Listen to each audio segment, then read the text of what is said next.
Matthew, talk to me about the work that you did around the audience for Sound of Music. The work around audience started off as one thing and I think became something else.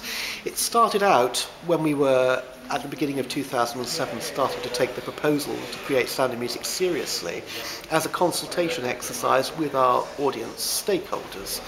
I think it was me in a management meeting that said, hold on here, we haven't actually talked to our people about this change yet. And of course, when you stick your hand up as a volunteer, you then end up running the project.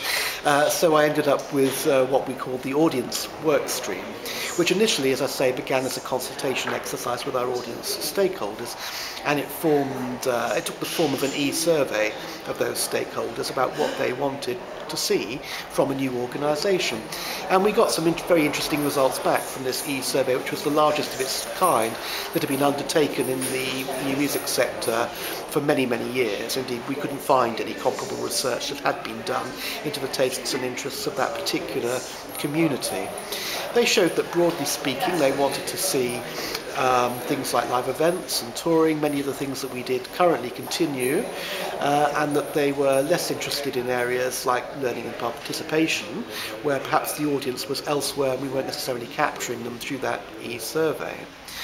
But that the work then went on, to me, in an interesting direction, and we started to look at what it would be like to create an organisation that was actually more audience-focused than we perceived ourselves to be.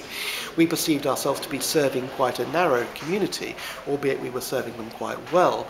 So then we started to ask more philosophical questions around, well, what would an audience-focused organisation look like then? What kind of work would we need to do to understand how to build audiences?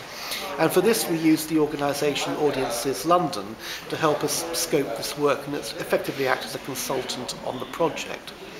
So that work took place in two forms, really. One was a set of philosophical workshops with the team itself around how we actually viewed audiences, how we would actually move our work around, in a sense, from developmental phases through to something which was more suitable for a wider audience. What would be the attitudes and behaviours that would exist in an organisation that was more audience-focused? And secondly, some primary research around our existing audience in terms of what they expected from our work. And that ranged from surveys at particular events through to taking people that were entirely new audience for our piece of work, for our work, to individual pieces of work and getting them to respond.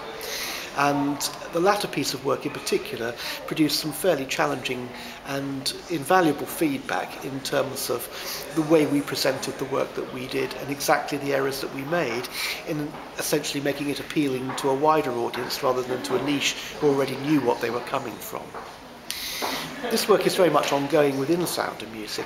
The audience research finished in 2009, but there are plans for future research, and I think we've still got a lot of digesting to do in terms of the kind of findings that we had there.